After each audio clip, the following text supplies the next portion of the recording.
Bismillahirrahmanirrahim. Assalamualaikum warahmatullahi wabarakatuh.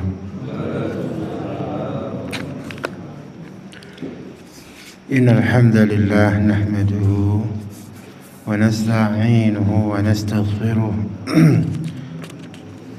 wa na'udzu billahi min shururi anfusina wa sayyiati a'malina. Man yahdihillahu fala mudilla lahu ومن يضلل فلا هادي له وأشهد أن لا إله إلا الله وحده لا شريك له وأشهد أن محمدا عبده ورسوله. اللهم صل وسلم وبارك على محمد وعلى آله وأصحابه ومن تبعهم بإحسان إلى يوم الدين. فقال تعالى: يا أيها الذين آمنوا اتقوا الله حق تقاته ولا تموتن إلا وأنتم مسلمون. أما بعد، فإن أصدق الحديث كتاب الله وخير الهدي هدي محمد صلى الله عليه وسلم وشر الأمور محدثاتها فإن كل محدثة بدعة وكل بدعة ضلالة وكل ضلالة في النار. Ma'asyiral ikhwah kaum muslimin wal muslimat rahimani wa rahimakumullahu ta'ala jami'an. Alhamdulillah, di malam hari ini kita dikumpulkan Allah di sebuah tempat yang paling dicintai Allah, di tempat bumi yang paling dicintai Allah, yaitu masjid, Masjidil Haram, lalu Masjid Nabawi, Masjidil Aqsa. Kemudian seluruh masjid itu dicintai Allah Subhanahu wa ta'ala. Sebuah tempat yang sangat barakah. Ibadah yang dikerjakan di masjid akan mendapatkan pahala yang sangat besar dari Allah Subhanahu wa ta'ala. Pada malam hari ini, ikhwan sekalian, Bapak Ibu yang dimuliakan Allah Ta'ala, saya bacakan sebuah hadis riwayat Imam Muslim yang agak panjang. Nanti akan kita bacakan beberapa fawaid, beberapa faedah yang bisa kita petik, bisa kita ambil dari hadis ini. Jadi ini biasanya jadwalnya siapa, ya kan, sampai kosong. Biasanya pelajarannya apa kan saya nggak ngerti. Pokoknya kon ngisi mangkat nih, mulangku diisi apa ya mbuh, ya kan. Biasanya pelajarannya apa, tafsir, apa fikih, apa nggak tahu, ya kan. Nah, Riyadhus Shalihin biasanya sampai bapak.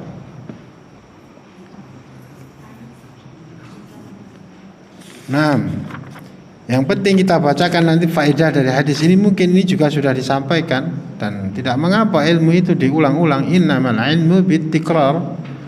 Ilmu itu dengan diulang-ulang. Nah, hadis yang agak panjang riwayat Imam Muslim, dan antum mungkin sudah dengar kisah ini. Jadi Nabi mengisahkan dari sahabat Suhaib radhiyallahu taala anhu. Nabi menuturkan, kana malikun fi man qablakum wa kana lahu sahir. Dulu ada seorang raja. Dan Imam Ibnu Katsir mengisahkan dalam tafsirnya ketika beliau menafsirkan surah Al-Fil, ya kan? Raja ini yang kisahnya ma'ruf, raja yang membakar hidup-hidup sekian ribu orang yang beriman. Raja ini raja di Himyar, salah satu suku di Yaman. Raja Himyar, salah satu suku di Yaman. Namanya Dzu Nuwas. Malikul Himyar di Yaman. Namanya Dzu Nuwas. Yang raja tersebut raja yang kufur, yang kafir, akan membunuh setiap orang yang beriman ketika itu mengikuti Islam yang dibawa Nabi Isa, yaitu agama Nasrani, ya kan? Dan nanti akhirnya Dzunuwas ini tumbang kerajaannya, karena ditafsirkan, dijelaskan oleh Imam Ibnu Katsir, sekitar 20.000 orang yang beriman ketika itu dibakar hidup-hidup oleh Dzunuwas dan tentaranya ini. 20.000 orang, bayangkan, dibakar hidup-hidup ketika itu di Yaman. Ada seorang yang bisa lolos, bisa lari, namanya Daus Dzu Tha'laban. Daus Dzu Tha'laban. Dia lolos, bisa lari. Kemudian dia meminta bantuan kepada Malik Syam, Raja Syam ketika itu. Raja Syam kirim surat minta bantuan kepada Malik Habasyah, Najasyi Raja Habasyah ketika itu. Kemudian Raja Habasyah, karena ini Raja Syam, Raja Habasyah ini beragama Nasrani, mengikuti agamanya Nabi Isa, dan yang dibakar itu orang-orang Nasrani yang beriman kepada Nabi Isa. Dengan 20.000 orang dibakar sekitar itu. Akhirnya Raja Habasyah murka, marah. Dia mengirim tentara yang sangat banyak, pasukan yang sangat banyak, dipimpin 2 panglima. Panglima yang pertama bernama Aryad, panglima yang kedua bernama Abrahah. Akhirnya Raja Dzunuwas ini bisa ditumbangkan. Dikisahkan Dzunuwas lari, mati tenggelam di samudra, dan kerajaannya menjadi kekuasaan 2 panglima ini, utusan Raja Najasyi ini. Jadi kerajaan Himyar di Yaman dipimpin 2 raja, Aryad sama Abrahah. Raja kok 2, pasti tengkar, ya kan? Pasti tengkar, kan demikian. Orang manut salah siji mesti geger. Mula sing dinut ki salah siji wae. Kowe gawe omah kepala tukange loro, geger iki. Ya kan, mula sing dinut ki salah siji, aja punjul ka siji. Kowe gawe apa wae to? Sing dinut ki loro geger. Betul, akhirnya bertengkar itu Panglima Aryad sama Abrahah. Masing-masing memiliki pasukan, kan demikian. Akhirnya runding-runding gini aja, daripada tempur, ya kan, antar pasukan, nanti banyak yang gugur, kita perang tanding saja, ya kan? Duel ini, Abrahah sama Aryad ini perang tanding duel, kan demikian. Sebenarnya Abrahah ini kalah, kena pedangnya Aryad sampai potong hidungnya. Mula Abrahah ini julukannya siapa? Siapa yang tahu? Panggilannya Abrahah, gelarnya Abrahah itu siapa? Yang mau ngancurin Ka'bah itu loh, Al-Ashram. Abrahah Al-Ashram, hidungnya hilang karena kena pedangnya Panglima Aryad ini, temannya sendiri ini. Sampai dikatakan mukanya hampir terbelah, luka parah. Tetapi curang, ada bekas budaknya Abrahah, namanya Ataudah. Wah, dia curang, nggak rela itu majikannya kok mau dibunuh ini. Akhirnya Aryad ini dibunuh oleh Ataudah. Tinggal 1 pemimpin, Abrahah luka parah. Akhirnya bisa sembuh, akhirnya jadi penguasa Raja Yaman, suku Himyar ketika itu. Wah, Raja Najasyi, ya kan? Raja Najasyi, Raja Habasyah marah. Wah, kurang ajar kamu, Abrahah, curang kamu. Perang tanding kok pakai diwangi. Dia kirim surat ke Abrahah, akan aku hancurkan Yaman, aku injak-injak tanah Yaman, aku belah ubun-ubun kamu, aku cukur ubun-ubun kamu. Abrahah takut kan, kalah kuasa, kalah gede. Abrahah ini panglimanya Raja Habasyah. Akhirnya kirim surat, ya kan, minta ampun, minta maaf pada sang raja, ya kan, bawa upeti yang banyak, hadiah yang banyak, sambil bawa sebuah kantong, di situ diisi tanah Yaman dan diisi rambutnya Abrahah yang dicukur di ubun-ubun ini. Dia tulis surat, ini rambut saya wahai raja, dan ini tanah Yaman, silahkan diinjak-injak wahai raja. Intinya tunduk sama raja. Akhirnya Najasyi tersebut luluh, Ya sudah ya, mau diapain ya kan, satunya sudah mati. Biarkan dia yang berkuasa di Yaman, tapi tetap jadi bawahannya Najasyi. Ya kan? Dan kisahnya maruf, antum baca tafsirnya surah Al-Fil itu. Kan dikisahkan Allah dalam surah Al-Fil. Sama-sama Nasrani. Akhirnya Abraha kan bikin satu gereja yang sangat tinggi. Ya kan? Orang-orang Arab nyebutnya Al-Qullais, Al-Qullais. Gerejanya sangat tinggi, sangat indah, diukir-ukir, ya kan? Disebut Al-Qullais karena saking tingginya orang lihat gini, koploknya ini hampir jatuh. Kolan suahnya, ya kan? Hampir jatuh saking dangak ini. Gerejanya itu. Maka disebut Al-Qullais. Al-Qullais. Dan Abraha berkeinginan nanti orang-orang Islam, ya kan? Belum ada agama Islam, nanti orang-orang Arab yang pada ke Ka'bah itu biar beralih ke Yaman. Jadi mau nyanyi Ka'bah ini ceritanya, ya kan? Akhirnya terjadilah apa yang terjadi. Tafsir surah Al-Fil.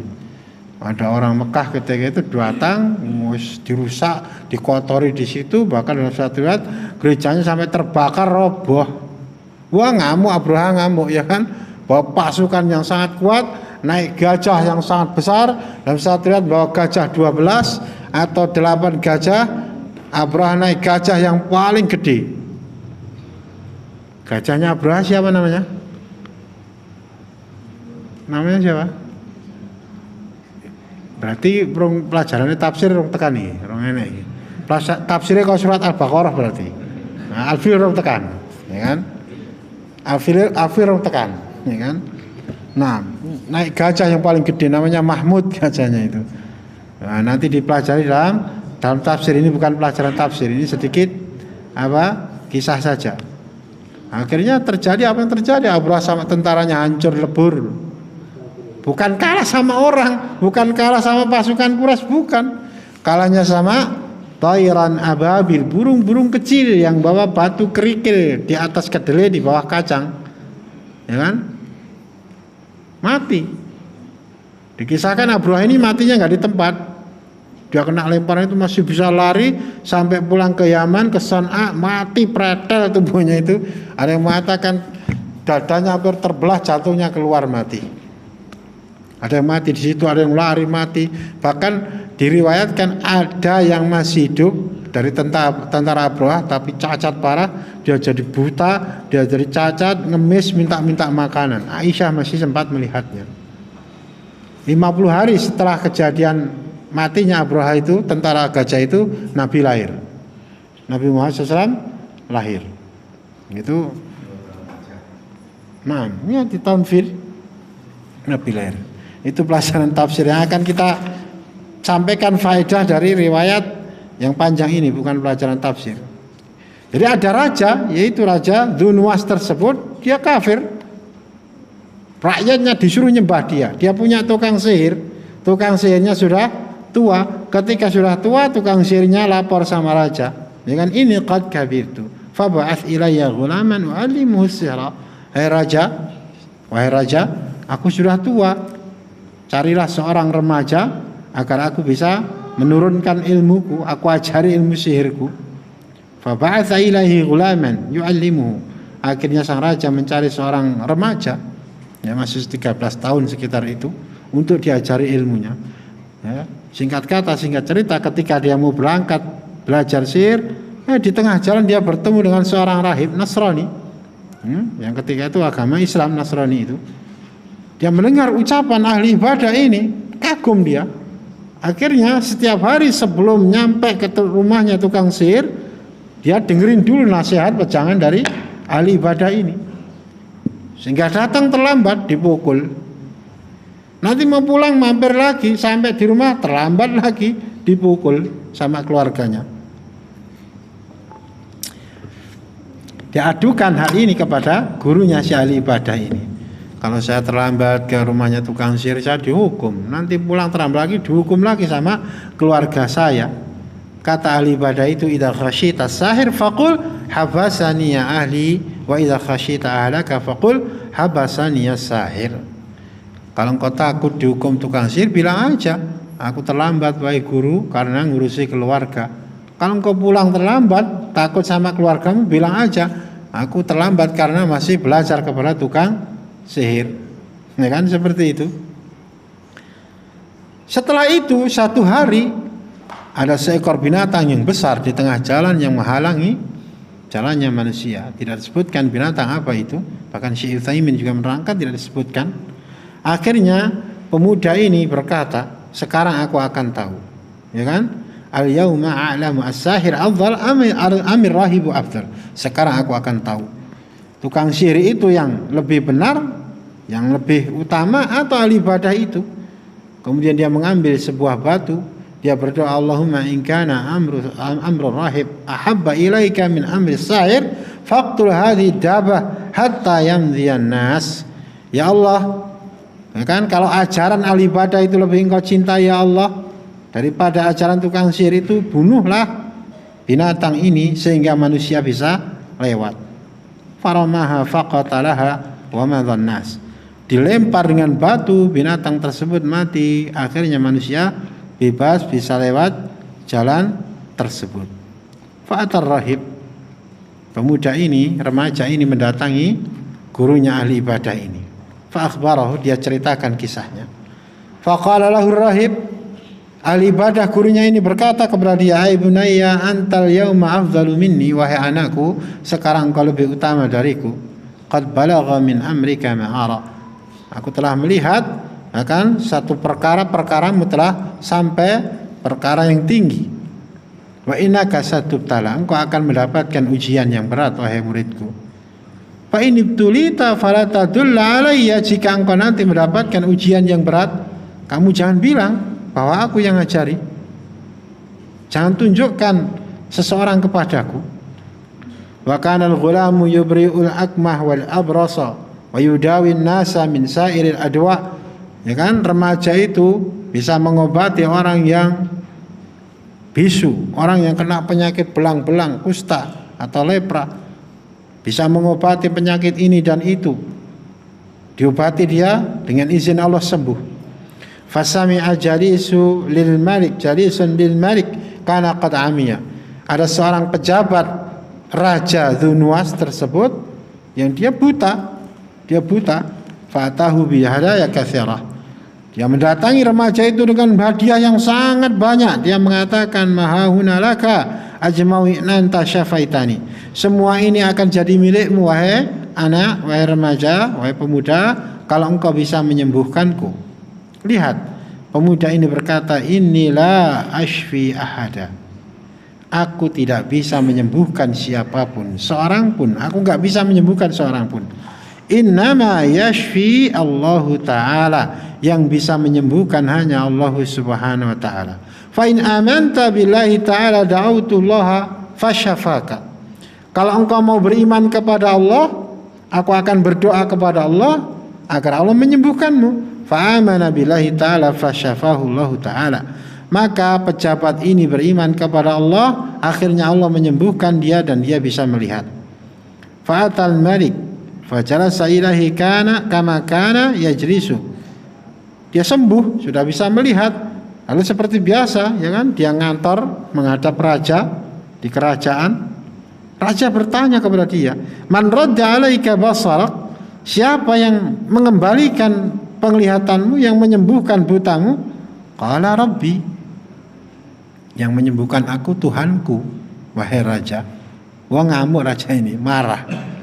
Walaka rabbun ghairi, kamu memiliki Tuhan selain aku? Qala Rabbi wa rabbuka Allah, Tuhanku dan Tuhanmu sama wahai raja, yaitu Allah. Ya kan? Tuhanku dan Tuhanmu sama, yaitu Allah subhanahu wa ta'ala. Fa akhadhahu falam yazal yu'adzibu hatta dalla 'ala al-ghulam. Disiksa itu pejabat itu, ya, disiksa terus sampai akhirnya ngaku, ya kan, bahwa yang ngobati itu si pemuda yang jadi muridnya tukang sihir itu. Faji abi ghulam, didatangkan pemuda itu. Raja sangat gembira. Faqala lahul malik, ai bunayya, wahai anakku. Masya Allah, kan, raja ini sangat gembira, wahai anakku, qad balagha min sihrika ma tubri'ul akmah wal abrasa wa taf'alu wa taf'alu. wahai anakku, sihirmu telah hebat sekali, engkau bisa menyembuhkan orang yang buta, menyembuhkan orang yang bisu, menyembuhkan orang yang belang, menyembuhkan, engkau berbuat ini dan itu. Kata pemuda itu, inilah ashfi ahada, aku tidak bisa menyembuhkan siapapun wahai raja. Innama yashfi Allah Ta'ala, yang bisa menyembuhkan adalah Allah. Fa akhadahu falam yazal yu'adzibu hatta dalla 'ala rahibi. Terus pemuda itu akhirnya sama, disiksa, terus disiksa, akhirnya ngaku, ya kan? Dia ngaku bahwa yang mengajarkan ilmu itu adalah ahli ibadah itu. Faji'a birrahib, datangkan ahli ibadah itu. Faqila lahu irji' an dinik, ahli ibadah itu diinterogasi, disiksa. Raja mengatakan, kembalilah kamu, keluarlah kamu dari agamamu, keluar kamu dari agama Nasrani ketika itu, sembahlah aku. Fa'aba, maka ahli ibadah itu tidak mau. Fada'a bil minsyar, raja itu minta diambilkan sebuah gergaji. Akhirnya fawudi al minsyaru fi mafriqi ra'sih fashaqqahu hatta waqa'a shiqqahu. Diletakkan di tengah kepala gergaji itu, ahli ibadah itu digergaji sampai sigar kepalanya, sampai jatuh belahan kepalanya. Bayangkan, ya kan? Disiksa sampai mati, digergaji kepalanya, imannya tidak bergoyang sedikit pun. Ya. Mudah keluar kamu dari agamamu, selesai, ya kan? Tapi dia tahu, ya kan? Mati dalam membela agama Allah Ta'ala, dalam menjalankan agama Allah, akan mendapatkan surganya Allah. Tsumma ji'a bisarisil malik, datangkan pejabat itu sama. Faqila lahu irji' an dini, keluar kamu dari agama kamu. Ayo, ya kan? Fa'aba, dia juga enggan, enggak mau. Udah kalau menurut raja keluar, wah enak dia, gaji gede, ya kan? Jabatan ada, rumah, ketika itu belum ada mobil, ya kan? Wah, apa-apa dikasih sama raja itu. Kalau menurut raja, seperti biasa ngikuti raja, udah enak itu hidupnya. Apa-apa dikasih, ya kan? Wong dia pejabat kerajaan. Tapi dia nggak mau karena dia telah merasakan manisnya iman. Dia tahu bahwa ada Allah yang menguasai dunia dan seisinya ini. Allah yang menyembuhkan dia. Akhirnya sama, digergaji kepalanya sampai terbelah kepalanya. Sekarang tinggal satu pemuda ini, ya kan? Ji'a bil ghulam faqila lahu irji' an dinik, wahai anakku, wahai pemuda, kamu harus keluar dari agama baru kamu itu. Dia nggak mau. Nah, si pemuda ini akan dibunuh raja dengan cara yang beda. Fadafa'ahu ila nafarin min ashabih, diserahkan kepada beberapa orang tentara. Idhabu bihi ila jabal, bawa anak ini ke gunung kada wa kada. Fas'adu bihil jabal, bawa naik ke gunung. Fa idza balagtum dirwatahu fa in raja'an dini wa ila fatrahuhu, bawa ke pucuk gunung.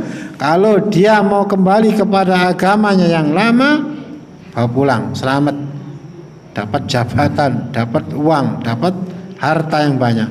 Tapi kalau nggak mau, lempar dia dari pucuk gunung. Betul, dibawa pasukannya naik ke gunung, tapi aneh, ya kan? Pemuda tersebut berdoa, Allahumma kfinihim bima syita, ya Allah, lindungi aku dari mereka dengan cara yang kau kehendaki. Farajafa bihimul jabal, gunungnya bergetar, guncang, mereka semua jatuh, ya kan? Mati, jatuh dari pucuk gunung. Yang selamat cuma pemuda ini. Wajah ayam si ilal malik, pulang sendirian, berjalan menghadap raja. Ya kan? Raja bertanya, ma fu'ila bi ashabik, nah ini pasukan yang bawa kamu kemana? Ini kemana? Kenapa? Kafanihimullahu ta'ala, kata pemuda itu, Allah yang melindungi aku, ya Allah yang menolong aku, wahai raja. Lalu lagi serahkan kepada beberapa orang tentara, bawa anak ini ke tengah lautan. Kalau mau kembali kepada agama yang lama, bawa pulang, ya kan? Kedudukannya tinggi. Oh, ini muridnya tukang sihir pujangga kerajaan tersebut. Tapi kalau nggak mau, lempar ke tengah lautan. Sama, pemuda ini berdoa, Allahumma kfinihim bima syi'ta, ya Allah ini lindungi aku dari kejahatan mereka. dengan cara yang kau kehendaki. Kapalnya numplek, kapalnya kebalik, kena ombak, kena angin, numplek kebalik, mati semua. Yang hidup cuman pemuda ini tak bisa minggir pulang lagi menghadap raja. Ya kan? Kemana tentara yang bawa kamu? Ya kan? Jawabnya sama. Allah yang melindungi aku, Allah yang menolong aku, wahai raja. Ya kan? Allah yang menolong aku.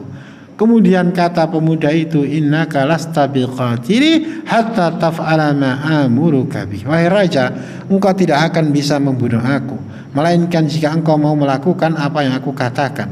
Ma huwa, kata raja, apa itu? Tajma'un nasa fi sa'idin wahid. Engkau kumpulkan rakyatmu di satu tempat yang luas. Satu tempat yang luas. Ya kan? Wa taslubuni ala jid'in. Lalu saliblah aku. Diikat, disalib di sebuah batang pohon. Tsumma khudh sahman min kinanati. Lalu ambil satu anak panah dari tempat anak panahku ini. Tsumma dha'i sahma fi kabidil qaws. Tsumma qul bismillahi rabbil ghulam. Tsumma armini. Sebelum engkau memanahku, engkau harus mengatakan bismillahi rabbil ghulam, dengan menyebut nama Allah Tuhannya pemuda ini, Tuhannya anak remaja ini. Betul itu, dikumpulkan rakyatnya, suatu tempat yang sangat luas. Pemuda itu disalib, raja sudah membawa panah. Sebelum memanah dia dengan keras mengucapkan bismillahi rabbil ghulam. Thumma ramahu fawaqa'a as-sahmu fi sudghi. Kemudian dipanah, kena pelipisnya sini, dipegang, kemudian pemuda itu mati. Akan tetapi rakyat yang menyaksikan kejadian tersebut, akhirnya mereka qad amanan nas, beriman kepada Allah Subhanahu wa taala. Mereka tahu bahwa yang membunuh pemuda tersebut, yang mengambil nyawanya adalah Tuhannya pemuda itu, yaitu Allah taala. Mereka tahu ada yang menguasai alam semesta ini, bukan raja Dzunuwas, bukan, tetapi Allah Subhanahu wa taala. Akhirnya mereka beriman. Ya kan? Akhirnya ada orang yang berkata kepada raja, wahai raja, apa yang kau khawatirkan hari ini betul-betul terjadi. Rakyatmu telah mengikuti agama pemuda itu. Ya kan? Telah beriman kepada Tuhannya pemuda itu. Wah, raja tambah stres, ngamuk ini, Pak. Wah, akhirnya perintah sama tentaranya, ya kan? Bikin parit, bikin sungai, digali, di dalamnya dinyalakan api. Yang tidak mau murtad, nggak mau keluar dari agama barunya, lempar, bakar ke api. Sekitar 20.000 orang mukmin ketika itu, masya Allah. Ya kan? Dibakar hidup-hidup. Jadi ini pembantaian massal, betul-betul pembantaian massal. Ya kan? Sampai terakhir itu ada seorang ibu gendong bayinya masih kecil. Dia ragu-ragu, kasihan kepada anaknya. Tapi aneh terjadi, sesuatu yang aneh terjadi. Allah berikan karamah. Allah berikan karamah. Bayi tersebut bisa ngomong. Bayi tersebut bisa ngomong. Ya ummah isbiri fa innaki 'alal haqqi. Wahai ibuku, bersabarlah engkau, sesungguhnya engkau berada di atas kebenaran. Akhirnya dia dibakar di api tersebut, mati bersama anaknya. Ya kan? Nah, kita bacakan beberapa fawaid, beberapa faedah yang bisa kita petik dari kisah ini. Dari kisah yang dikisahkan Nabi, itu kisah yang penuh dengan hikmah, kisah yang penuh dengan faedah bagi kita semua.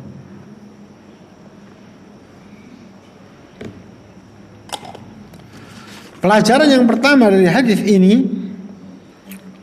isti'anatul muluki wal hukamil ladzina la yahkumuna bi syar'illah bis-saharah wal arrafin. Para penguasa yang tidak menggunakan syariatnya Allah sebagai hukum mereka, para penguasa yang tidak berhukum dengan petunjuknya Allah, pasti dia itu memiliki pujangga, dia minta tolong, bekerja sama dengan tukang-tukang sihir, dukun, dan tukang ramal. Itu sudah sejak zaman dulu. Mereka pasti punya, ya kan? Tukang-tukang sihir, dukun-dukun, tukang ramal untuk membantu kekuasaannya. Lihat Firaun, tukang sihirnya banyak sekali. Raja ini dulu juga punya tukang sihir, kan demikian. Jadi raja-raja penguasa yang tidak berhukum dengan syariatnya Allah Ta'ala, mereka bekerja sama dengan syaitan, ya kan? Mereka punya tukang sihir, punya dukun, dan demikian. Ini pelajaran penting. Antum lihat, ketika seseorang tidak berhukum dengan syariatnya Allah, tidak mengikuti petunjuknya Allah Ta'ala, sangat rentan. Dia nanti mudah dibujuk syaitan, percaya dengan tukang-tukang sihir, dengan dukun, dengan tukang ramal, dan yang sejenisnya. Jangankan penguasa raja, ya kan? Arep dadi lurah kowe nyane wong tua kok, ya kan? Ya ta? Arep dadi lurah niku mesti golek wong tua. Nyane wong tua itu sama, itu dukun tukang sihir. Wah, engko terus kan kungkum ning kae, ning Sendang Sihwani. Ngerti ta? Ngendi Sendang Sihwani iki ngendi?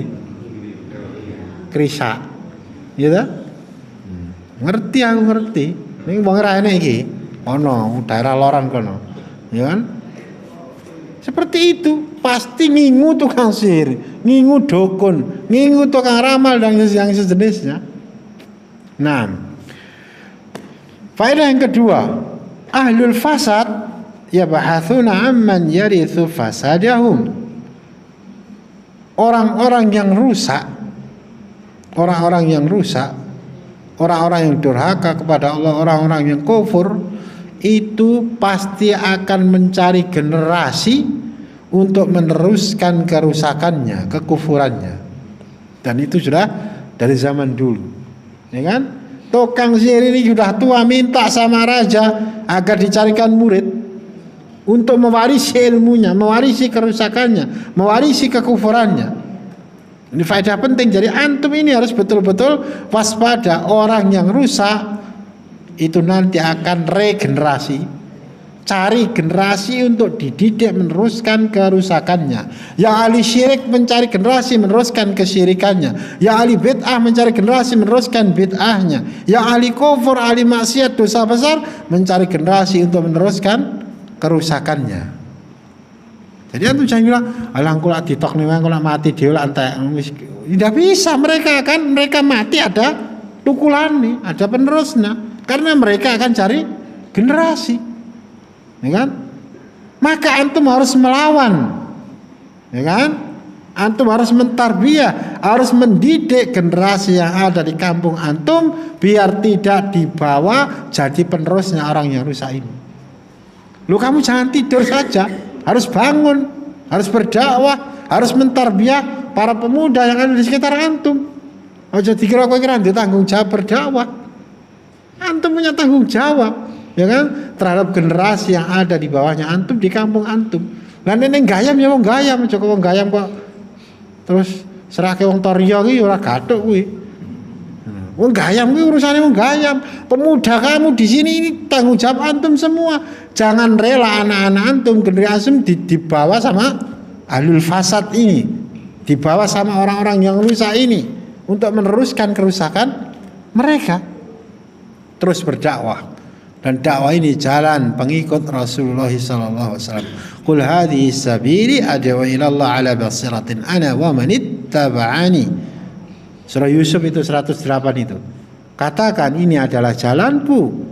Aku mengajak manusia kepada agama Allah di atas basirah, di atas ilmu. Ana wa man ittaba'ani. Aku dan orang yang mengikutiku. Kata para ulama, jalan hidupnya Nabi berdakwah, jalan hidupnya para pengikut Nabi juga berdakwah, meneruskan perjuangan Nabi, mengajak manusia kepada agama Allah Subhanahu wa taala. Jangan biarkan generasi antum diambil orang-orang yang rusak ini.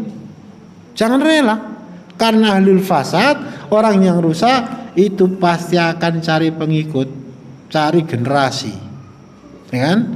Maka terangkan ilmu, sebarkan ilmu, ajak manusia kepada agamanya Allah Subhanahu wa taala. Nah, faedah yang berikutnya, istihbabut ta'limi fi shighar fa innahu kan naqshi fil hajar. Disukai, disunahkan belajar di waktu remaja, di waktu kecil. Karena belajar di waktu kecil itu bagaikan mengukir di atas batu. Ya kan? Tukang sihir ini tahu bahwa yang encer pikirannya, yang akan bisa menyerap ilmunya itu adalah para remaja. Maka minta sama raja, raja, tolong carikan seorang remaja agar aku ajari ilmuku. Dia enggak minta, wahai raja, carikan orang yang sudah berumur 50 tahun untuk aku ajari ilmu. 50 tahun ki sinau ngono kuwi, ya kan? Mlebune angel, ilange cepet. Ya kan? Mlebune angel, ilange cepet. Wong ya do teko iki kan. Diulang dina-dina kuwi wis nyantai wis. Ha kowe kayak buka kursus bahasa Arab kuwi, gur mukadimah terus kok kuwi kok. Ngentekne buku pirang-pirang kuwi gur mukadimah ngarep tok kuwi. Itu pirang bab ngono wis rampung. Niki anu tat angel niku tat ya ganti buku meneh. Ganti buku ya angel meneh. Ganti buku meleh angel meneh. Ya kan? Maka tukang sihir ini masyaallah tahu ini. Wahai raja, carikan saya seorang remaja. Di sini faedah penting, ikhwah. Maka antum ketika memiliki anak, masya Allah, antum harus betul-betul menggunakan saat-saat remajanya anak antum untuk sibuk dengan ilmu, sibuk dengan ibadah. Karena itu masa-masa emas mereka. Jangan lewatkan masa emas mereka dengan sia-sia, nanti akhirnya menyesal. Seperti kita yang tua-tua ilah getun ya kan. Wah, disi aku kok ya ora gelem ngaji sing tenanan. Ya kan? Sampai orang Arab itu mengatakan laita syababu yaudu yauman. Ya laita syabab yaudu yauman. Alangkah indahnya kalau masa remaja itu bisa kembali lagi. Wis ora iso. Ya kan? Orang yang menggunakan waktu remajanya disia-siakan, ya kan, tidak berguna akan menyesal. Sebaliknya ada nanti orang yang dinaungi Allah, diberi perlindungan Allah. Siapa itu? Syabun nasya'a fi ibadatillah. Rawahu Muslim. Pemuda yang tumbuh dalam beribadah kepada Allah. Ya kan? Itu masa-masa emas itu 10 tahun, 13 tahun gunakan untuk belajar agama sebaik-baiknya. Ya kan? Maka sekarang yang baru ngetren itu masa-masa seperti itu digunakan untuk menghafal Al-Qur'an. Pondok-pondok tahfidz sekarang banyak. Masa-masa itu SMP 3 tahun ditarget selesai hafalan 30 juz. Karena itu masa-masa emas. Ya kan? Agar hafalannya kuat. Ya kan? Minimal sudah selesai hafalannya nanti dimurajaah lagi, cepat hafalnya. Demikian. Jadi belajar di waktu muda, masya Allah, kan naqshi 'alal hajar. Seperti mengukir di atas batu. Batu antum melihat, kalau sudah ada tulisan di situ, terukir di situ, tidak lapuk ditelan zaman, kena hujan, kena angin, kena panas, nggak hilang itu ukirannya. Masya Allah, ya kan? Apalanya kuat, ilmunya masih meresap, menancap di hati, ya kan? Kalau belajar udah tua, butuh hilang ilmu nih, ya kan? Pak, bayaran SPP gogrok apalamu.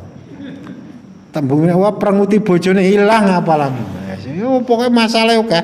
Masih mlebune angel hilangnya cepet, ya kan? Maka bukan berarti yang tua terus anu rasa sinau orang niku kok aja salah paham lho. Kadang wong diterangi gur salah paham terus. Waton siloyo terus. Lho jarene ustaz kene wis tuwek kok sinau angel, lu rasa sinau sisan lho. Pancen tuturamu ki angel ya. Bukan seperti itu maksudnya. Ya kan? Bukan seperti itu. Yang sudah tua tetap belajar. Enggak ada istilah terlambat. Lah ngerti ini wis tua witek Nabi ya. Ya tetap belajar kan demikian. Semampunya. Allah menilai usaha kamu, bukan menilai hasilnya. Hasil di tangan Allah Subhanahu wa taala. Yang penting usaha sungguh-sungguh. Ihris ala ma yanfa'u wasta'in billah wala ta'jaz, kata Nabi. Semangatlah kamu melakukan perkara yang manfaat untuk hidupmu. Minta tolong sama Allah. Jangan lemes, jangan loyo, jangan lokro. Semangat walaupun tua. Ya kan? Umurnya wis 54 ning semangate kudu umur selawe. Sakit lurus semangat selawe diwale. Jangan mau kalah sama yang muda semangatnya. Masalah hasil Allah itu ke apa? Haknya Allah Subhanahu wa taala. Nah, faedah berikutnya itsbatu karamatil auliya'i wa humul ladzina amanu wa kanu yattaqun. Dalam riwayat ini, hadis ini ada faedah bahwa karamah yang dimiliki walinya Allah itu betul-betul ada. Ya kan? Siapa itu walinya Allah? Alladzina amanu wa kanu yattaqun, kata Allah. Orang yang beriman, orang yang bertakwa, itu walinya Allah, orang yang dekat dengan Allah, kekasihnya Allah, orang yang dicintai Allah. Siapa walinya Allah? Yang iman, yang takwa, yang tunduk sama Allah, menjalankan kewajiban, menjauhi yang dilarang Allah. Walinya Allah yang paling hebat itu siapa, Pak? Sadatul Auliya, pemimpin para wali itu siapa? Siapa? Nabi Muhammad sallallahu alaihi wasallam. Kok jadi bingung sih jawabnya sih? Orang yang paling hebat itu siapa? Nabi Muhammad sallallahu alaihi wasallam, kekasihnya Allah yang paling dekat. Nabi Muhammad SAW. Tapi lihat, itu walinya para wali itu Nabi Muhammad SAW. Bagaimana ibadah beliau? Ya kan? Dia tetap menjaga yang wajib, menjauhi yang haram.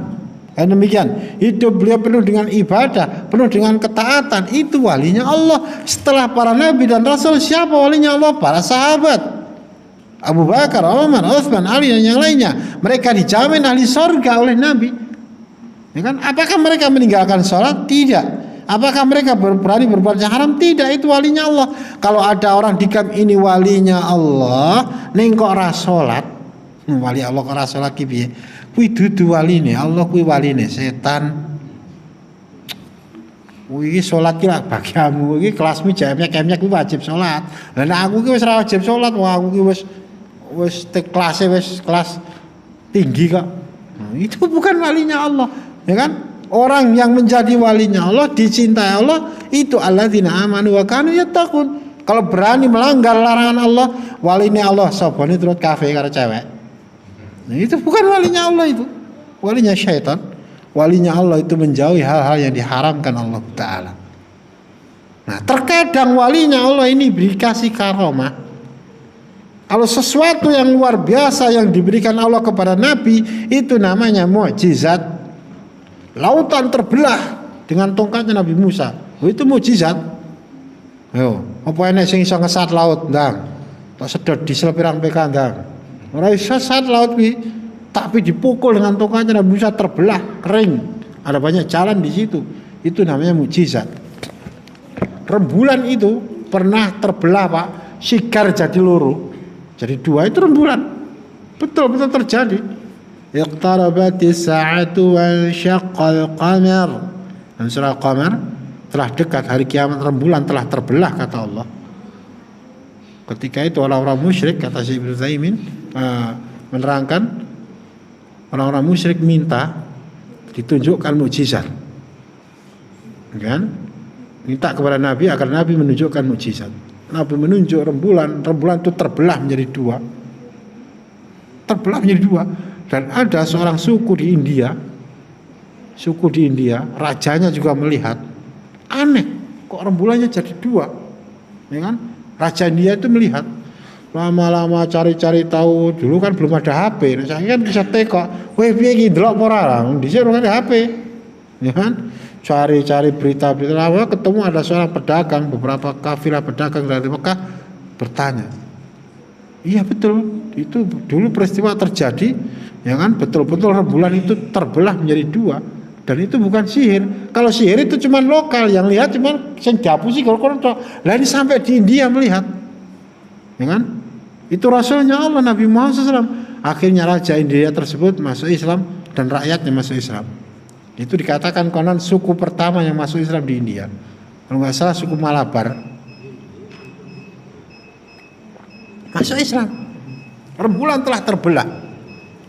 Nah itu mukjizat. Gak ada yang bisa membelah rembulan melainkan Tuhan Rabbul Alamin. Demikian. Itu mukjizat. Sihir gak bisa, kan? Ada kisah itu, seorang pemuda Inggris, dia Nasrani, mau belajar Islam. Dia baca Al-Quran, baca Al-Quran, dibaca terjemah. benar baca surah Al-Qamar itu, iqtarabatis sa'atu wa syaqqal qamar, telah dekat hari kiamat, rembulan telah terbelah. Dia malah nggak percaya sama Al-Quran. Ini kitab apa ini, kita katanya kitab suci, masa rembulan terbelah, nggak masuk akal, nggak logis. Ditutup lagi Al-Qurannya, nggak tertarik sama Al-Quran. Masa rembulan terbelah, ya kan? Udah selang beberapa tahun dia lihat TV, ada acara TV siaran dari TV Inggris itu, mendatangkan beberapa ilmuwan astronot dari Amerika. Mereka menerangkan dengan bukti-bukti mereka yang valid, dengan ilmu canggih mereka, kamera, satelit, macam-macam, bahwa mereka menemukan penemuan rembulan itu pernah terbelah lalu gabung lagi dan sambungannya itu masih ada bekasnya. Pemuda Inggris ini lihat acara langsung kaget. Dia ingat dulu, aku pernah baca kitab sucinya orang Islam Al-Quran, rembulan pernah terbelah. Dia cari lagi Al-Qurannya, wah benar. Akhirnya dia masuk Islam. Masya Allah, hidayah di tangan Allah Ta'ala. Berarti ini kitab suci betul ini. Dulu waktu turunnya Al-Quran ini belum ada kamera, belum ada satelit, belum ada astronot, iya kan? Tapi sudah mengatakan rembulan telah terbelah. Dan nyatanya sekarang ditemukan dengan ilmu pengetahuan, betul-betul rembulan itu pernah terbelah. Berarti ini wahyu dari langit Al-Quran ini. Berarti Islam itu betul. Yang dibawa Muhammad itu betul. Dia syahadat masuk Islam. Masya Allah, ya kan? Sesuatu yang luar biasa diberikan kepada Nabi dan Rasul itu mujizat. Dan terkadang orang soleh itu diberi karomah, sesuatu yang luar biasa. Tapi karomah itu nggak bisa dipelajari. Jadi rene rapale mantrane lakune ora enek, ya kan? Karomah itu nggak bisa dikeluarkan. Wah tatok nih, pentung gue iki katanya Nabi Musa misalnya, wah iki gunung Jugruk Segorasat misalnya, ora iso, ya kan? Kalau karomah bisa dikeluarkan setiap saat, karomah ada jalannya, ada ilmunya, ada bisa dipelajari, itu bukan karomah tapi sihir. Karomah nggak bisa. Karomah itu datang dengan tiba-tiba yang ngasih Allah untuk menolong hambanya. Seperti bayi zamannya Juraid yang dikebukin orang-orang ahli kitab itu, bayinya bisa ngomong, ya kan? Itu karomah untuk Juraid. Kan Juraid dituduh berzina sampai pelacurnya bawa anak ngaku fitnah, ini anaknya Juraid, ini ahli ibadah Juraid. Sampai gebukin tempat ibadah dirobohkan. Juraid mengatakan, kenapa kalian? Kamu zina ini sama pelacur ini sampai punya anak, ya kan? Aina sabi, di mana bayinya? Ini bawah, ditepuk perutnya, ditanya, ya ghulam man abuk, wahai bayi siapa ayahmu? Bayi itu bisa ngomong, ya kan? Abi ar-ra'i, ayahku penggembala itu. Jadi ada 3 bayi yang bisa ngomong, Pak. Pertama siapa? Anaknya Pak Ijo, anaknya Pak Imin. Nabi Isa dikisahkan dalam Al-Quran, bayi bisa ngomong. Orang Yahudi kan menuduh Maryam berzina, pancetkan disini orang Yahudi ke penjahat. Betul itu, nabinya Allah dibunuh itu, nabinya Allah dibunuh. Nabi Isa itu maunya juga dibunuh kan, disalib itu. Yang keliru yang disalib bukan Nabi Isa. Walakin syubbihalahu. Apalagi cuman kamu Nabi aja dibunuh, cuman kamu pites sih sama orang Yahudi. Udah keterlaluan mereka itu betul-betul. Pakai senjata fosfor, rudal, rumah sakit dirudal, anak-anak dibunuh, memang seperti itu. Nah, tugas kita kamu jelas, doakan saudara kita setiap saat, setiap waktu. Doakan terus. Apa yang bisa kita lakukan? Galang donasi, kumpulkan dana untuk membantu meringankan beban mereka. Karena untuk membantu kita perang ke sana nggak bisa, harus izin pemerintah. Pemerintah nggak boleh. Demikian.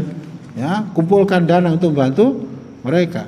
Dan kita juga berusaha lewat beberapa relawan internasional bisa nyampe ke sana bantuan kita. Nah, Nabi Isa, bayi zamannya Juraid, bayi yang ketiga dalam hadis Muslim ini. Ibu-ibu yang mau jatuh dilempar ke api itu, bawa bayinya bisa ngomong. Ini namanya karomah. Ya kan? Ada lagi luar biasa, sesuatu yang luar biasa bisa dimiliki bahkan orang yang tidak sholat sekalian pun. Ada caranya, ada rapalnya, ada ilmunya, ada lakunya, ritualnya, ya kan? Itu bukan karomah, itu sihir. berjalan di atas air, bisa ngilang katanya, ya kan? Berjalan dengan cepat, kebal, ajirulang bulandoh, lembu sekilan, ya kan? Ora tedas tapak paluning pade sisaning grinto menter jarene, ya kan? Wah, ini berarti walinya Allah ini kebal, nggak mempan senjata, ya kan? Zaman dulu walinya Allah jelas ahli surga. Ja'far bin Abi Thalib, Hamzah, tapi nggak kebal, terbunuh di peperangan, bahkan lukanya Hamzah sampai banyak sekali. Walinya Allah yang tertinggi Nabi Muhammad SAW, beliau nggak kebal, kepala beliau luka, wajah beliau berluka, sampai gigi beliau patah, topeng besinya pecah nusuk pipi beliau waktu perang Uhud, ya kan? Jadi bukan jaminan walinya Allah harus bisa terbang, walinya Allah harus berjalan di atas air, tidak. Walinya Allah itu yang bertakwa kepada Allah Ta'ala. Dan kadang-kadang walinya Allah diberi karamah seperti pemuda dalam hadis ini, ya kan? Seperti pemuda dalam hadis ini. Bawa ke puncak gunung, lempar dari gunung, gunungnya horek, ya kan? Jatuh mati semua, dia sendiri yang selamat. Bawa ke tengah laut, kapalnya numplek, dia sendiri yang selamat. Masya Allah. Oh, ada binatang gede, lempar dengan batu, mati. Oh, orang apa itu buta, sembuh, bisa melek, langsung bisa lihat dengan izinnya Allah. Itu karamah kan demikian. Penyakit bisu bisa ngomong, penyakit belang-belang, kusta atau jenis lepra sembuh, penyakit yang sembuh. Itu karamah dari Allah Subhanahu wa Ta'ala. Jadi terkadang walinya Allah dikasih karamah oleh Allah Subhanahu wa Ta'ala. Nah, faedah yang berikutnya, qulubul ibad biyadillahi ta'ala fayahdi man yasha wa yudhillu man yasha. Hati para hamba itu berada dalam kekuasaan Allah, di tangan Allah. Allah ngasih hidayah, petunjuk kepada siapapun yang Allah kehendaki. Allah menyesatkan siapapun yang Allah kehendaki. Dan ingat, Allah itu maha suci. Allah nggak pernah berbuat salah. Allah nggak pernah berbuat keliru. Allah nggak pernah tidak adil. Allah selalu adil. Ada orang yang dikasih petunjuk, ada orang yang disesatkan Allah. Itu berdasarkan ilmu, keadilan, kebijaksanaan Allah. Allah nggak mungkin salah. Allah nggak mungkin nggak adil. Ya kan? Orang-orang munafik ketika itu, Masya Allah, dia itu hidup bersama Nabi, melihat akhlaknya Nabi, mendengarkan Al-Quran yang dibaca Nabi, mendengarkan wejangan Nabi. Sejak kecil mereka faham bahasa Arab, tapi mereka nggak dapat hidayah. Faham bahasa Arab sejak kecil mereka orang munafik, ya kan? Faham isinya Al-Quran mereka orang munafik, tapi sampai nggak beriman kepada Nabi, ya kan? Kalau dibandingkan sama antum jauh. Sampai sekarang ini pun saya masih ragu kalau antum itu faham bahasa Arab. Udah mudah bahasa Arab ora? Kowe maca buku gundulan Indonesia? Dereng po ora? Kok dereng iki berarti kok iso lah? Itulah hidayah di tangan Allah. Abu Thalib pamannya Nabi, Masya Allah, dia tahu, dia mengakui agama keponakannya agama yang terbaik dari seluruh agama, tapi sampai mati dia tidak beriman. Petunjuk itu di tangan Allah, berada dalam kekuasaan Allah Ta'ala. Dalam hadis Muslim Allah mengatakan, ya ibadi kullukum dhallun, wahai hambaku, semua kalian itu tersesat, melainkan orang yang aku kasih hidayah, petunjuk. Fastahduni, mintalah petunjuk kepadaku, ahdikum, aku akan kasih hidayah kepada kalian. Hadis Muslim, hadis qudsi. Maka kebutuhan kita terhadap petunjuknya Allah itu kebutuhan yang sangat pokok, melebihi pentingnya kebutuhan primer makan dan minum. Kalau orang nggak bisa makan, nggak bisa minum, maksimal mati. Tapi kalau orang hidup nggak ngikuti petunjuknya Allah, sengsara di bawah sampai ke akhirat. Pernah nggak Pak, orang di Gayam ini sehari berdoa 17 kali minta kaya, setiap hari minta kaya 17 kali selama setahun penuh? Ada nggak? Ya Allah, saya minta harta yang banyak ya Allah. Siang minta lagi. Ya Allah, saya minta kaya ya Allah. Sore minta, ya Allah, saya minta harta yang banyak. Suwene setahun tanpa pedot. Sedino minta 17 kali. Ada enggak? Enggak ada kan? Tapi ada enggak orang kaya yang sehari minta petunjuk 17 kali selama 5 tahun? Banyak kan? Banyak. Nah, sadar apa ora jane kowe iki? Dijak ngomong kok do kating doblong. Kowe sholat lho, kamu kan minta ihdinas siratal mustaqim. Ya Allah, tunjukkan kepadaku jalan yang lurus. Bahkan lebih dari 17 kali wong kamu sholat sunnah juga. Iya kan? Setiap hari, bukan hanya setahun 2 tahun, bahkan sudah berpuluh-puluh tahun. Setiap hari kita minta hidayah, petunjuk kepada Allah Ta'ala. Ini menunjukkan butuhnya kita kepada hidayah itu sangat penting. Ya kan? Dan hidayah di tangan Allah. Kalau kita sampai nggak dapat petunjuk dari Allah, celaka kita, maka selalu minta kepada Allah Ta'ala. Hidayah itu di tangan Allah. Kita mohon agar Allah beri kita hidayah, jangan sesatkan aku ya Allah. Maka Nabi mengajarkan banyak doa agar kita tidak tersesat. Lihat pejabat raja ini, Dunuas, setelah sembuh matanya dia beriman. Dapat petunjuk. Ketika iman menancap di dadanya, di hatinya, digergaji kepalanya sampai belah jadi 2, tetap imannya kuat di hatinya, tidak bergeming. Petunjuk di tangan Allah. Lihat, sekitar 20.000 orang ketika itu beriman kepada Allah. Karena mendapatkan dakwahnya pemuda ini, raja ketika akan memanah anak muda ini mengatakan Bismillahirrabbilghulam, dengan menyebut nama Allah Tuhannya pemuda ini. 20.000 orang, sekitar 20.000 orang beriman. Bayangkan, petunjuk di tangan Allah. Nah, tugas kita menyongsong petunjuk, minta petunjuk. Kalau kita tahu petunjuknya Allah berupa Al-Quran, petunjuknya Allah berupa ajaran Nabi, harus kita pelajari Al-Quran dan ajaran Nabi tersebut. Kowe bendina minta hidayah, ning ora gelem sinau Al-Qur'an. Lah piye kuwi? Kowe iki njaluk tenanan apa ora njalukmu kuwi? Ya kan? Karena hidayah ada 2, hidayah ilmu dan hidayah taufik. Hidayah ilmu yang berupa Al-Qur'an, ajaran Nabi harus dipelajari. Kalau kita nggak mau belajar Islam, keliru hidup kita. Hidup kita akan keliru. Kalau hidup kita keliru, berarti tersesat, berarti akan celaka. Maka dipelajari itu ilmu. Ilmu itu dipelajari. Petunjuk Allah tersebut dipelajari. Nah, kita tambah sedikit faedah yang berikutnya, adamul ightirar bil karamah.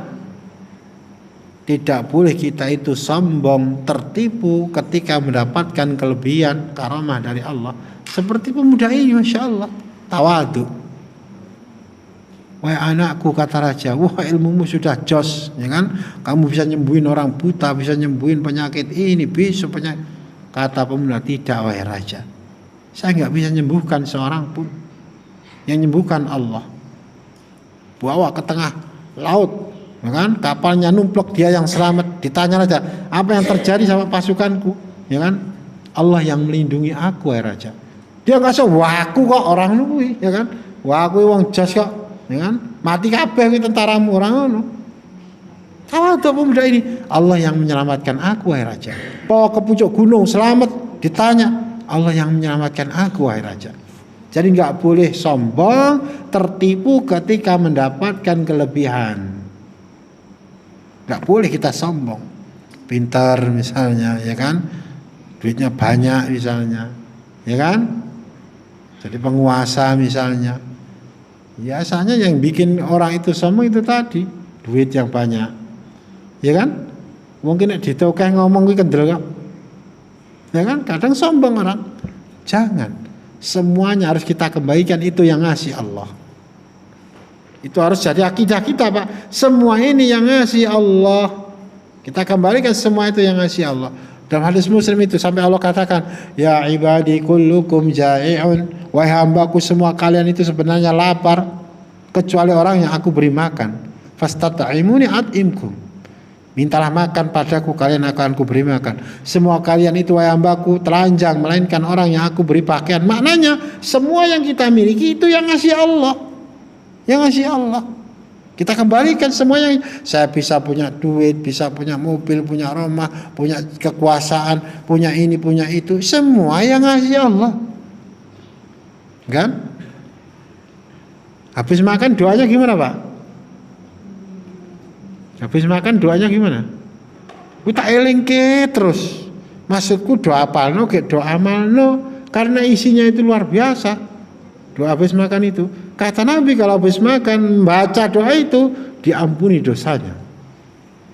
Dosanya diampuni. Piye nek bar mangan piye, Pak? Sedina mangan ping pira kuwi? Ping 3. Ya tergantung lawu, nek lawu cocok ya iso ping 5. Ya kan? Mudang madang, ya kan? Alhamdulillahilladzi at'amani hadza wa razaqanihi min ghairi haulin minni wala quwwah. Segala puji milik Allah yang memberi makan aku dengan makanan at'amani hadza. Bayangkan. Kita mengakui saya ini makan karena dikasih makan Allah. At'amani hadza wa razaqanihi min ghairi haulin minni wala quwwah. Dan Allah yang ngasih rezeki aku dengan makanan ini dengan tanpa daya kekuatan dariku. Ya kan? Kita harus tidak mengakui semua itu yang ngasih Allah. Jangan sombong ketika Anda memiliki kelebihan. Contohlah pemuda tersebut, ya hebat, tapi tetap dikembalikan semuanya. Yang menyembuhkan Allah Ta'ala, yang menyelamatkan aku Allah, yang melindungi aku Allah Ta'ala. Insya Allah, ini keimanan yang harus kita contoh. Kita tambah satu lagi faedah yang terakhir. Sebenarnya banyak sekali faedah ini, sampai ada yang menulis sekitar 23 faedah dari hadis ini. Faedah yang sangat penting. Al-israru ala isalid da'wah ila Allah ila kafatin nas walau kana dzalika yuaddi ila al-maut fi sabilillah. Kita harus terus menyampaikan dakwah kepada manusia agar manusia itu beriman kepada Allah, agar manusia itu mengikuti petunjuknya Allah walaupun resikonya kita mati di jalan Allah. Seperti pemuda ini, dia tidak gentar. Lihat gurunya ahli ibadah, gaji kepalanya. Lihat lagi pejabat gaji kepalanya. Dibawa ke pucuk gunung mau dibunuh, gagal. Bawa ke tengah laut mau dibunuh, gagal. Tapi dia terus berdakwah, mengajak manusia agar beriman kepada Allah. Dengan dia tahu mau nggak mau dia pasti akan dibunuh raja. Kan? Ini beda, dia nggak bunuh diri. Kan? Yang bunuh raja karena mau nggak mau dia pasti dibunuh raja. Tapi dia bersiasat cari cara agar kematian dia nggak sia-sia, menjadikan sebab sekian ribu orang masuk agamanya Allah Ta'ala, beriman kepada Allah. Kita contoh ini perjuangan pemuda ini. Dia terus berdakwah, mengajak manusia agar beriman kepada Allah Ta'ala walaupun resikonya mati, tapi mati yang mulia. Bakal dikira ya mati ta, Pak? Apa arep urip kabeh iki? Apa engko nglungsungi ngono? Mati semua kan? Semuanya mati, ya kan? Sama-sama mati, matilah yang mulia. Kan demikian. Matilah yang mulia. Wani Mas, engko nek mati ning ngono kuwi lara Mas, rekoso, ya kan? Nek mati nek iso sing penak Mas, turu terus mati ki masamu penak ngono. Nek kowe turu terus mati masamu penek kaya gur wong turu terus bablas ngono. Innalil maut la sakarat, kata Nabi. Setiap kematian itu memiliki sakarat, kesakitan yang sangat sakit. Sama aja matimu diplindes truk karo matimu lara apa ora sambekan kuwi padha larane asline. Guru kita ngeri, ya kan? Wah, matine anu tabrak truk ngeri, sirahe pecah. Ya kan? Lha kuwi kowe mati ra sambekan kuwi asline ya rekoso. Sengkik-sengkik ini kan. Dan semua itu nanti mati ki kentekan ambekan. Gitu, mulai sambekan, jantungnya mandek mati. Rekoso kabeh. Innalil maut la sakarat, kematian itu memiliki sakarat kan demikian. Ya kan? Jadi jangan takut, jangan gentar, berjuang di jalannya Allah, mendakwahkan agama Allah Ta'ala walaupun resikonya mati, tapi mati yang mulia, mati di jalannya Allah Subhanahu Wa Ta'ala. Hadza wallahu ta'ala a'lam bishawab. Sedikit yang kita sampaikan mudah-mudahan berfaedah. Subhanakallahumma wa bihamdika asyhadu an la ilaha illa anta astaghfiruka wa atubu ilaik. Akhiru da'wana alhamdulillahi rabbil alamin. Assalamualaikum warahmatullahi wabarakatuh.